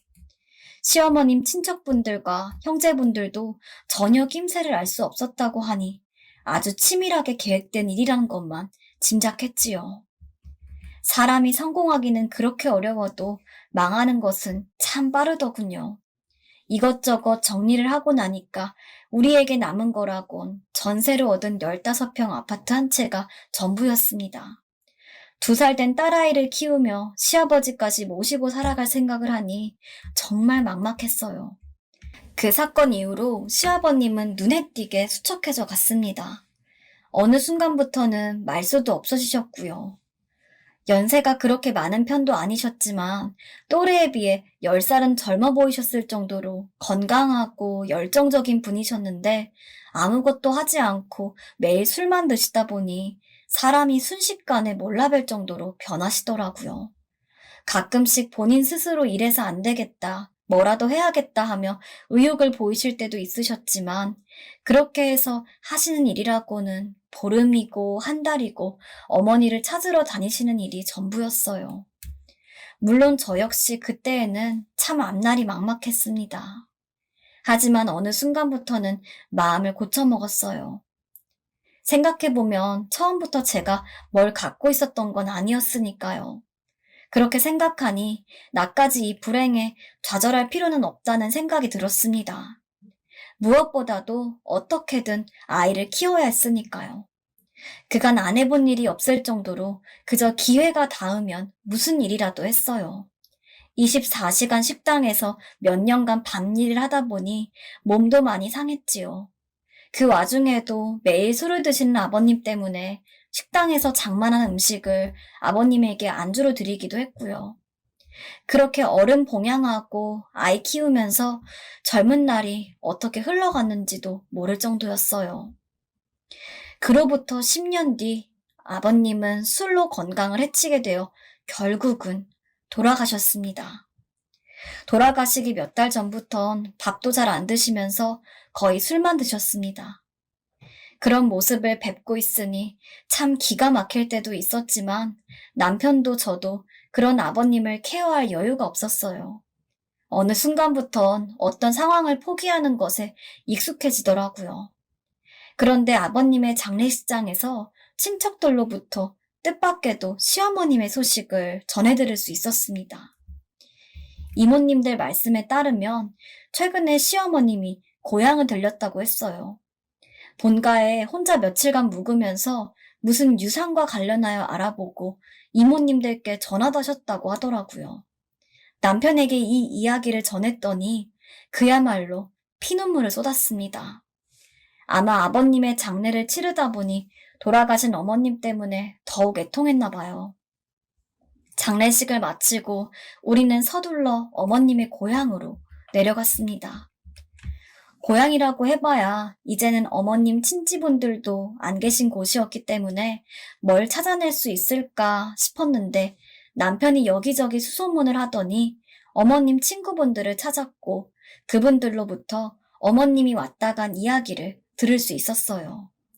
그분들에 의하면 어머님 고향에 약장수 떴다방 같은 사람들이 온 적이 있는데 어머님이 그 무리와 함께 이곳에 왔다고 해요. 뜬금없이 무슨 약장수인가 했는데 아예 그 사람들과 한패였다고 하네요.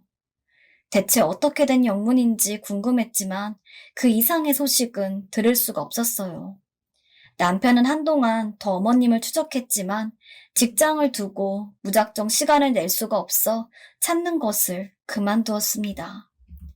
그렇게 지난 시간 동안 수많은 기억과 고생들은 제 스스로 잘 갈무리했는데요. 얼마 전 이 모든 일의 시작이자 원인이었던 바로 그분, 시어머님을 다시 만나게 되었습니다. 그날 다 정리하고 쉬려던 참이었으니 거의 한밤중이었네요. 누군가 초인종을 울리는데 웬 여자분 목소리가 희미하게 들렸어요. 이 시간에 누가 찾아오나 싶어 문을 열었다가 진짜 귀신이라도 본 것처럼 깜짝 놀랐습니다. 바깥에는 거의 거짓골이 다 되다시피 한 시어머님이 서 계셨어요. 너무 깜짝 놀라서 인사는커녕 순간 말을 잇고 어버버했습니다. 시어머님도 뭐라 말을 하지 않고 그저 어색하게 웃고만 있었죠. 계속 서 계시게 할 순 없어 일단은 들어오시라고 말을 했는데 셋 다 무섭도록 말이 없었어요. 분위기가 살얼음판 같았습니다. 이제부터 대체 무슨 일이 생길지 짐작도 안 됐으니까요. 아이 방에서 나오자마자 시어머님께서는 대뜸 일어나 제 팔을 붙들곤 예, 내가 아직 저녁을 못 먹었다. 우선 밥부터 좀 먹자. 응? 귀찮으면 내가 차려 먹으마. 하시는데 눈치를 보니까 보통 배고픈 기색이 아니었어요. 일단 식탁으로 모시고 밥을 차려드렸는데 그 사이에 남편은 방 안으로 들어가 버렸습니다. 하긴 저라도 그 상황에서 그 꼴을 보곤 무슨 말을 할 생각도 없었을 테고 그럴 기분도 아니었을 거예요. 다만 제가 슬쩍 가서 일단 내가 얘기를 해볼 테니 듣기라도 하라고 말하곤 방문을 슬쩍 열어놓았어요. 시어머님은 밥을 몇 술깔 드시더니 허기가 좀 풀리시는지 지난 이야기를 말씀하기 시작했습니다. 시어머니는 이 동네에서 수년간 노숙 생활을 하고 있다고 했습니다. 그러다가 우연히 길가에서 남편을 발견하게 된 거죠. 그리고 자기도 면목이 없었던 건지 남편 뒤만 따라다니다가 배도 너무 고프고 아들도 보고 싶어 용기를 내어 찾아왔다고 하더라고요. 어눌한 말투로 자기가 죽일년이라고 계속 이야기를 하는데 참 한심하다는 생각이 들었습니다. 그렇게 가정을 파탄시켰으면 잘 살기라도 하지 곧 죽을 노인처럼 피골이 상접한 채 나타나 밥을 달라니요. 남편은 그런 엄마의 모습을 보고 무슨 마음이 들까 괜히 남편이 불쌍해지더군요. 그리고 20여 년 동안 온갖 추측을 다 해봤지만 알 수 없었던 그 이유에 대해서도 이야기를 시작했습니다. 그즈음 어머니께서 어울리던 사람들, 그러니까 집에도 자주 찾아와 모임을 갖던 그분들로부터 비롯된 일인데요. 어머님은 그분들과 어울리게 되면서 가끔 골프를 치기도 하고 해외여행도 다녀오고 했었죠. 어머님께서 그분들과 어울린 계기는 부동산 정보 때문이었다고 해요. 세상 물정 모르는 사모님이었던 어머님은 그분들이 말하는 정보에 많은 관심을 가졌다고 합니다. 인근 지역은 물론 지방 어디에 어떻게 투자해야 하고 그 이유가 어떻고 하는 이야기를 듣다 보면 어머님은 남편의 회사와는 별개로 자기 힘으로 자산을 크게 불릴 수 있을 거라고 생각했나 봐요. 핵심 멤버는 늘 고정적이었지만 가끔 지역 유지나 공무원들도 한 번씩 참여하곤 해서 그만큼 더 신뢰를 가지셨다고 하네요. 그러다 어느 날부터인가 모임에서 도박을 하기 시작했다고 합니다. 처음에는 소소한 규모로 놀다 보니 가랑비에 옷 젖는 줄 모른다고 어머님은 노름에 깊이 빠지게 되었습니다. 그러다 보니 차츰 빚이 생기게 되었고 아무리 번듯한 공장의 사모님이라고 할지라도 개인적으로는 갚지 못할 수준이 되다 보니 대출로 빚을 갚기 시작했다고 합니다. 어느 정도 갚고 끝냈으면 몰랐겠지만 제가 봐도 돈 욕심이 많았던 분이셨으니 잃을 돈을 만회하겠다고 덤볐겠죠. 그러다 결국 큰 판에 몇 번 휘말리게 되면서 결국 입에 담기도 큰 액수가 되어버렸다고 합니다. 시어머님은 식사를 다 하시고도 한참을 이야기를 하셨습니다. 그간 그렇게도 궁금했던 진실이었지만 지난 세월 우리를 그렇게 좌절하게 만들었던 이유가 고작 그런 것이었다니 너무나 허망하고 기가 막혀서 한참을 울었습니다. 이야기 말미에 시어머님은 이제는 너무나 고생이 되어 이렇게 살 수는 없다며 저희와 함께 살기를 원했어요. 하지만 그 순간 남편이 방에서 나와 내뱉듯이 말했습니다. 식사 다 하셨으면 이제 가세요. 밥 한 끼 드시라고 아내 모신 겁니다. 더는 아무 말도 하지 마세요. 그리고 다시는 찾아오지 마세요. 저는 이 세상에 엄마라는 사람은 없습니다. 남편은 너무 단호하게 말을 했어요. 하지만 남편의 말에는 무언가 모를 슬픔이 묻어 있었죠. 시어머님은 고개를 돌려 다른 편을 잠시 바라보시더니 이내 집을 나섰습니다. 저는 배웅하는 척을 하며 제 연락처를 알려드렸어요. 다른 것보다 어머님의 행색을 보니 순간적으로 그럴 수밖에 없었습니다. 며칠 후 어머님을 만나서 옷을 한 벌 사드리고 약간의 용돈을 드리고 왔네요. 그리고 일단은 좀 천천히 생각해 보자고만 말씀을 드렸습니다. 저 역시 마음 같아서는 다시는 뵙고 싶지 않은 분인데 이 날씨에 뭘 어쩌고 지내실지를 생각하면 또 마음이 안 그렇네요. 그냥 모른 척을 하는 게 나았을까요? 남편의 입장이 워낙 단호해서 함께 모시고 살긴 어려울 것 같습니다. 지금 제 마음 같아선 그래도 어떤 식으로든 정착을 하실 때까지 뭐라도 해드려야 하는 게 아닌가 싶어 마음이 복잡하네요. 그래도 사랑하는 내 남편을 낳아주신 분인데 참 여러모로 마음이 힘듭니다. 여러분들이라면 어떻게 하시겠어요? 아쉽게도 마지막 사연인데요. 마지막 사연은 여러분들의 눈가를 촉촉히 적시는 이야기가 될 것 같습니다. 여러분들 고생 끝에 낙이 온다는 말 있잖아요. 우리 사연자님의 상황을 두고 그런 말이 나온 것 같습니다.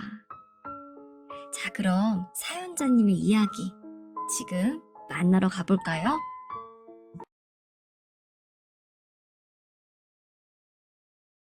안녕하세요. 이제 30이 다 되어가는 직장인입니다.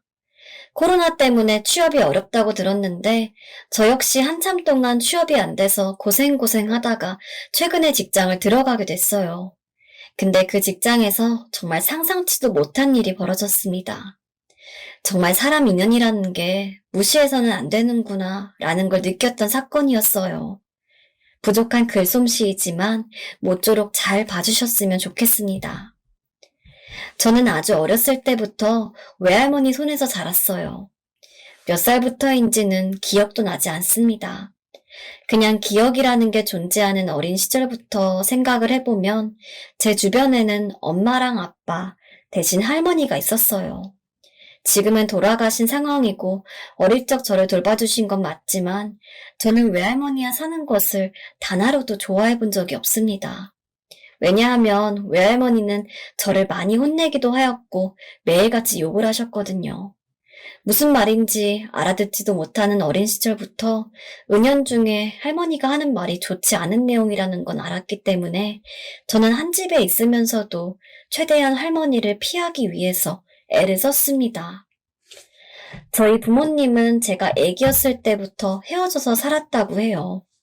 그리고 그 이후로 엄마는 새로운 남자를 만나서 결혼을 하고 그 집에서 사느라 저를 외할머니에게 맡길 수밖에 없다고 했죠. 사실 원망스럽지 않다면 거짓말입니다. 그래서 지금도 엄마랑 사이가 그렇게 좋지 않아요. 의무적으로 주에 한두 번씩 연락을 하고 있지만 바쁘다는 핑계로 일부러 연락을 안 한 적도 있었고 그랬죠. 그리고 엄마도 저한테 굳이 먼저 연락을 하는 편이 아니었어요. 서로가 은연중에 알고 있었습니다. 일반적인 엄마 자식 사이처럼 애틋한 관계는 아니라는 걸요. 저한테는 그저 저를 낳아주신 분이자 막 사랑한다거나 고맙다는 감정이 느껴지지 않는 그냥 아무 감정이 없는 혈연 관계고 엄마 역시 저를 그 정도로 생각하실 겁니다. 본인 배 아파 낳긴 했지만 그렇게 정이 안 가는 딸 정도로요. 연락도 그리 자주 하지 않는 편이었는데 얼굴이라고 자주 보겠어요. 1년에 한두 번이면 정말 많이 본다고 할 수 있었어요. 어느 때는 1년 동안 단 한 번도 못 보던 때도 있었죠. 사실 얼굴을 안 본다고 해서 슬프거나 하지는 않았습니다. 저는 오히려 얼굴을 안 보는 게 더 좋았어요. 너무 어렸을 때부터 엄마는 저한테 없는 존재나 다름없었기 때문에 오히려 엄마 얼굴을 보는 날이 더 어색했어요. 솔직한 말로 엄마라고 부르기도 힘들었죠. 그러면 아빠는 어딨냐고요? 사실 엄마보다 더 얼굴을 못 봤던 사람이 아빠였습니다. 저는 이야기만 전해 들었는데 아빠가 어떤 여자랑 바람이 나서 저랑 엄마를 버리고 도망갔다고 하더라고요. 어차피 곁에 없는 거 별로 알고 싶지 않았지만 외할머니가 매일같이 그 이야기를 하면서 아빠 욕을 했던지라 원하지 않아도 자연스레 알게 되었습니다.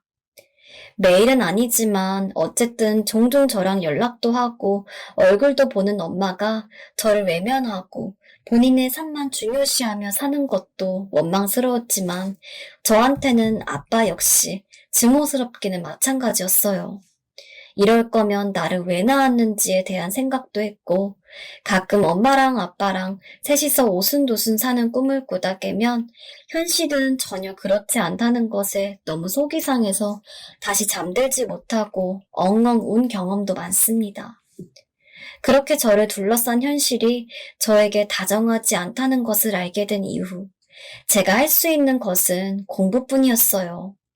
하루빨리 외할머니로부터 벗어나서 저 혼자만의 삶을 찾고 싶었어요. 외할머니는 제가 커가니까 점점 저한테 많은 것들을 바랬습니다. 솔직히 제가 컸다고 해도 성인이 된 것도 아니고 당시에는 고등학생 정도였는데 저한테 돈을 벌어서 집안 살림에 보탬이 되라고 하질 않나. 쓸데없이 공부하지 말고 집안일이나 도우라고 그러질 않나.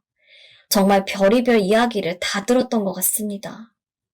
솔직히 외할머니라도 저를 좀 더 다독이고 위로할 줄 아는 분이었다면 이렇게까지 부모님이 없는 것에 대해 원망이 심하지는 않았을 것 같아요.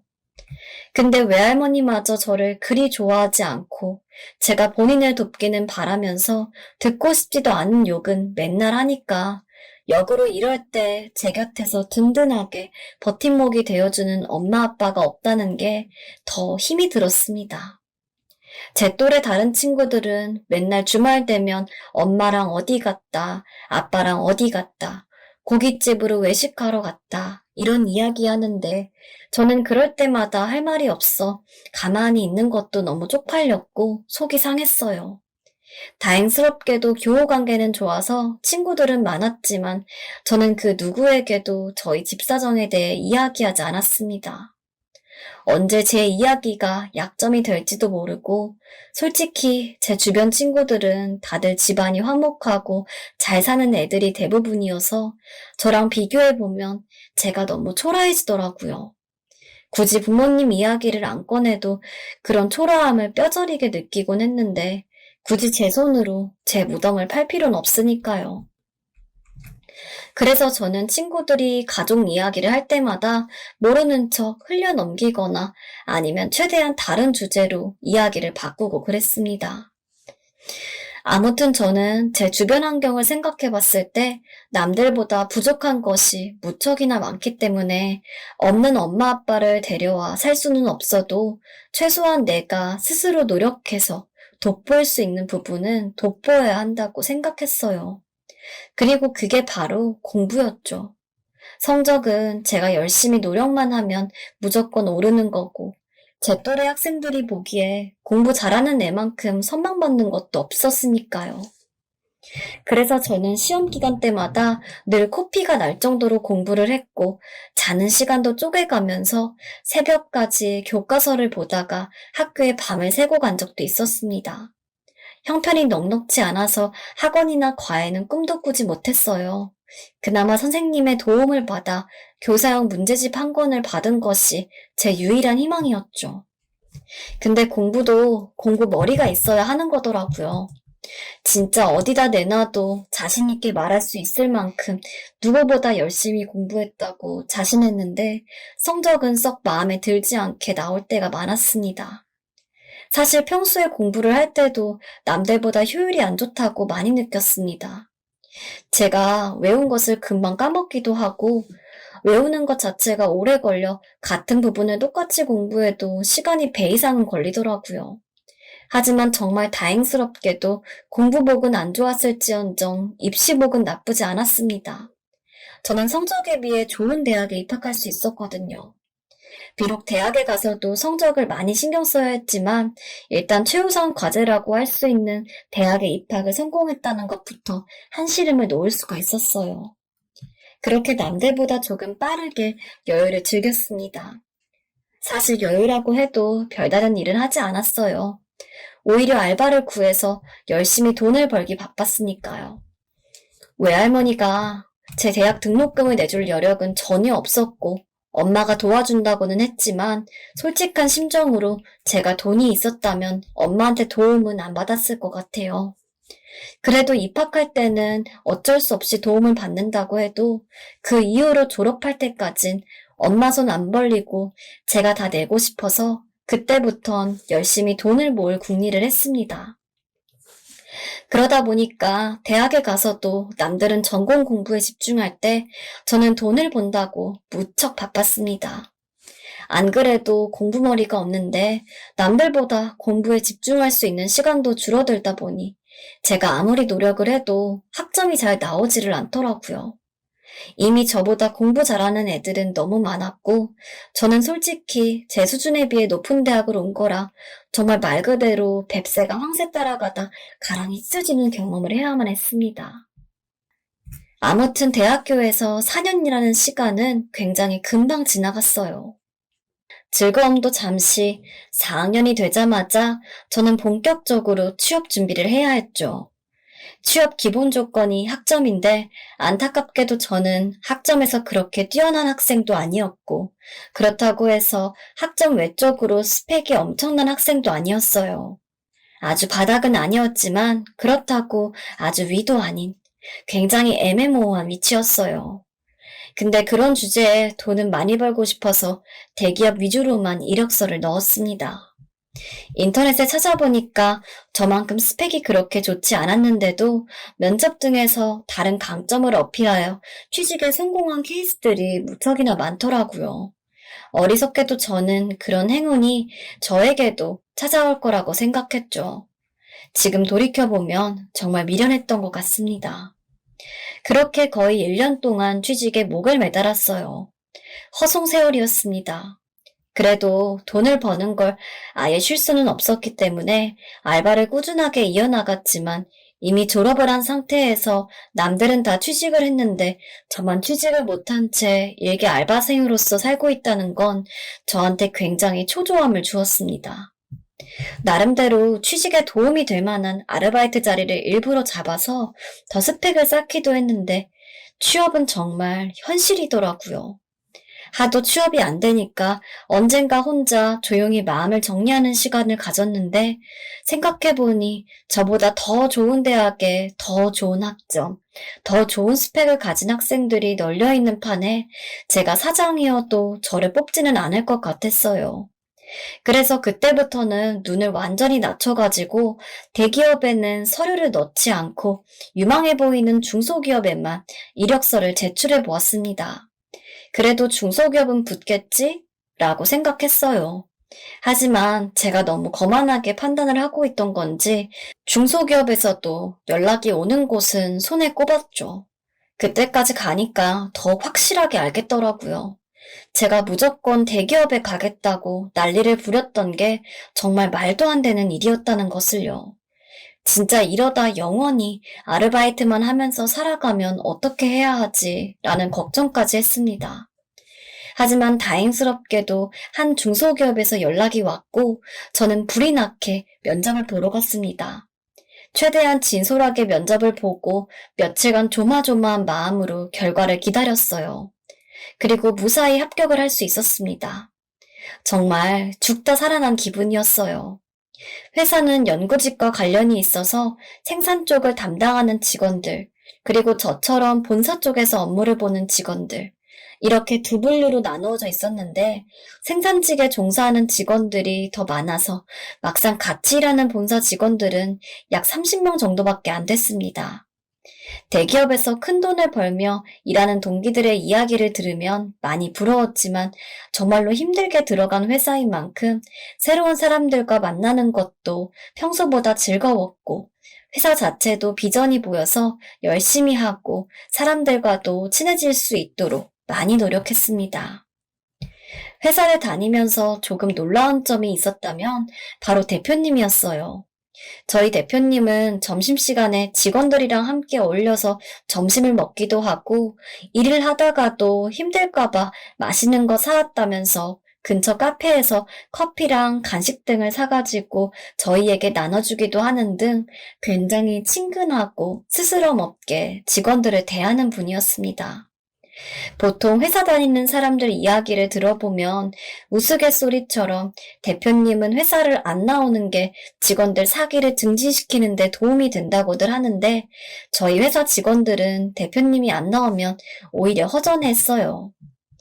그러던 어느 날 여느 때와 같이 대표님과 점심시간을 가졌습니다. 원래 다른 직원들도 다 같이 먹는데 그날따라 공교롭게도 점심에 시간이 되는 사람이 저랑 대표님밖에 없어서 단둘이서 밥을 먹게 되었어요. 대표님이 사주는 밥을 맛있게 먹고 있는데 대뜸 대표님이 제 얼굴을 빤히 바라보다가 유경씨, 그거 알아요? 라고 하더라고요. 네? 어떤 거요? 면접 때 유경씨가 다른 지원자랑 동점이었는데 유경씨 이름이 내 딸하고 똑같아서 유경씨가 뽑힌 거. 팀장님한테는 이야기했었는데 혹시 유경씨도 전에 들었나 해서. 그 말과 함께 대표님이 웃으셨는데 제 기분이 되려 좋아지더라고요. 처음 듣는 이야기이긴 했지만 종종 다른 직원들이 저한테 유경씨, 이렇게 자세히 보니까 우리 대표님이랑 많이 닮은 것 같아 라는 말을 가끔 하긴 했습니다. 그런가 하고 생각하고 있었는데 이렇게 대표님한테 직접 그 이야기를 들으니까 괜히 감회가 새롭더라고요. 그리고 이루어질 가능성은 없지만 내심 대표님이 제 아빠였으면 좋겠다는 생각도 했습니다. 그만큼 대표님은 직원들한텐 한없이 좋은 분이었으니까요.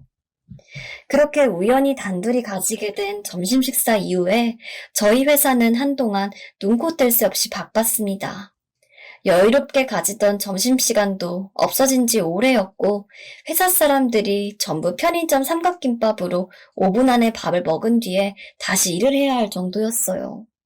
저도 다른 직원들에게 누를 끼치지 않기 위해 개인적으로 공부까지 해가면서 열심히 회사 업무에 임했습니다. 그러기를 한 두 달 정도 됐을까요? 드디어 바쁜 일이 끝나고 저희 회사는 다시금 여유를 찾게 되었습니다. 그래서 예전처럼 대표님과 함께 직원들이 모여 밥도 먹고 프로젝트가 끝난 기념으로 회식도 하는 등 전보다 훨씬 널널한 회사 생활을 했어요. 그러던 어느 날 대표님이 저에게 개인 메신저를 보냈습니다. 유경 씨, 꼭 확인해봐야 할 일이 있는데 이따가 점심에 시간 좀 내주세요. 이전에는 우연하게 타이밍이 그래서 어쩌다 단둘이 밥을 먹었다지만 이런 식으로 대표님이 저에게 먼저 점심시간에 따로 시간을 내달라고 한 건 처음이었습니다. 평소에 좋으신 대표님이어도 이렇게 개인적으로 부르니까 괜히 겁이 나더라고요. 혹시 제가 회사 생활을 하면서 잘못한 게 있나 싶어서요. 어찌저찌 긴장된 마음을 가진 상태에서 점심시간이 되었고 저는 대표님이 알려준 식당으로 갔습니다. 평소 대표님은 늘 웃고 있던 상이었는데 그날따라 굉장히 경직되고 불안해 보이는 얼굴이었어요. 저는 대체 무슨 일인가 싶어 대표님, 저 왔습니다. 혹시 제가 뭐 잘못한 게 있는 건가요? 라고 물었죠. 제 말에 대표님은 그저 제 얼굴만 빤히 보더니 갑자기 혹시 어머니 이름이 김주연인가요? 라는 질문을 건넸습니다. 저는 깜짝 놀랐어요. 보통 이력서에 가족관계를 쓰기는 하지만 저는 엄마랑 같이 살고 있지도 않았고 외할머니 이름을 적고 싶지도 않았기 때문에 가족관계란을 빈칸으로 냈거든요. 그렇기 때문에 대표님이 제 엄마 이름을 알 수 있는 방도가 없었습니다. 일단은 맞다는 의미에서 고개를 끄덕였는데 뒤이어 대표님은 어릴 때 강서동에 살았죠. 초등학교는 경덕초등학교 나왔고 부모님 대신 외할머니랑 살지 않았어요? 라는 말까지 숨도 쉬지 않고 줄줄이 꺼냈습니다. 거기까지 듣자 저는 대답을 할 수가 없었습니다. 대체 대표님이 이 사실을 어떻게 알았는지 열심히 머리를 굴리며 생각하기에도 바빴거든요. 그리고 뒤이어 나온 대표님의 말은 너무나 충격적이었습니다. 제가 아무 말도 못하고 있자 대표님은 갑자기 유경아라고 제 이름만 부르면서 펑펑 울기 시작했어요. 그때쯤 되니까 설마 싶더라고요. 제 부모님 나이대인 대표님, 주변 직원들이 봐도 친가족처럼 닮았다는 얼굴, 그리고 대표님의 딸과 이름이 같은 저까지 순간 오한이 들 정도로 소름이 돋았습니다. 뭐라고 해야 할지 할 말을 곱씹고 있는데 대표님은 휴지로 눈물을 닦더니 지갑에서 작은 사진 하나를 꺼냈어요. 사진 안에는 아주 어린 아기와 대표님이 있었죠. 사진 자체는 처음 보는 거였지만 사진 속 아기는 굉장히 익숙했습니다. 바로 제 어린 시절의 모습이었기 때문이죠. 그걸 보니까 확신이 들더라고요. 대표님이 그렇게 원망했던 제 아빠라는 것을요. 한동안 어안이 벙벙하다 조금 정신을 차리고 나니 화가 났습니다. 저는 엄마도 아빠도 없이 너무 힘들었는데 아빠는 회사도 차리고 사람 좋은 얼굴로 잘 지내고 있었다는 생각이 들었거든요. 그러면서도 저를 앞에 두고 울던 모습을 생각하면 어쩐지 제가 그동안 알고 있던 것과는 다른 진실이 있을 것도 같았습니다. 그래서 차분하게 물었어요. 왜 저랑 함께 있어주지 않았냐고요. 그리고 알게 된 진실은 충격적이었습니다. 저는 지금까지 아빠가 다른 여자랑 바람이 나서 가족이 이렇게 풍비박산이 났다고 알고 있었는데 알고 봤더니 아빠가 바람이 나서 헤어진 게 아니라 엄마가 지금 살고 있는 아저씨와 바람이 나서 이혼했던 거였어요. 아빠는 저라도 키우려고 했지만 하필 그 당시 다니던 회사가 망해 능력이 없어진지라 저를 맡을 수가 없었고 본인이 잘 키우겠다는 엄마의 말에 어쩔 수 없이 저를 포기한 것이었어요. 이후 어떻게든 제가 잘 사는지 알아보던 아빠는 제가 엄마랑 사는 게 아니라 외할머니랑 살고 있었으며 저를 키우겠다는 엄마는 다른 남자와 재혼하여 새 가정을 꾸렸다는 것도 알게 되자 그때라도 저를 데려오고 싶었지만 형편이 너무 힘들어서 그럴 수가 없었다고 합니다.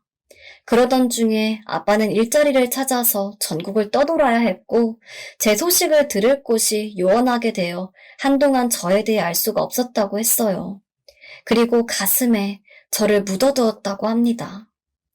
아버지는 재혼하고 새 가정을 꾸렸지만 여전히 제 생각을 하셨다고 해요. 챙겨주지는 못해도 부디 건강하고 행복했으면 한다고요. 그 이야기를 들으니 눈물이 났습니다. 제가 그동안 스스로에 대해 생각했던 것만큼 아주 부모복이 없지는 않다고 느껴졌고, 한순간에 대표님을 아빠라고 받아들이긴 힘들었지만 이루 말할 수 없는 감정이 들었습니다. 그렇게 저희는 한참 동안 밥을 먹는 것도 있고 길게 이야기를 나누었어요. 그동안 하지 못했던 만큼 아주 오랫동안요. 지금은 어떻게 지내냐고요? 회사에서는 여전히 대표와 직원의 관계이지만 밖에서는 아빠와 딸로서 가끔 데이트도 하고 용돈도 받고는 합니다. 늦게나마 찾게 된 아빠이지만 그렇다고 해도 이미 새 가정이 있는 만큼 여는 아빠와 딸처럼 매일같이 시간을 보내거나 같이 산다는 게 힘들다는 건 잘 알고 있어요. 하지만 영원히 없을 거라 생각했던 아빠가 생긴 만큼 이 상황에 감사하며 하루하루를 보내고 있습니다. 지금 같은 시간이 계속됐으면 좋겠어요.